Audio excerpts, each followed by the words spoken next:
But if your phone could suggest the right app before you even look for it, on Samsung Galaxy S25 Ultra, there's a smart suggestion widget that automatically shows apps based on your usage habit, time, location, and activity.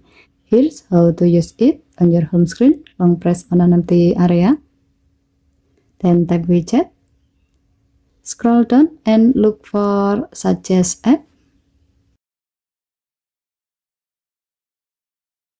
Tap it, then choose the widget style you prefer.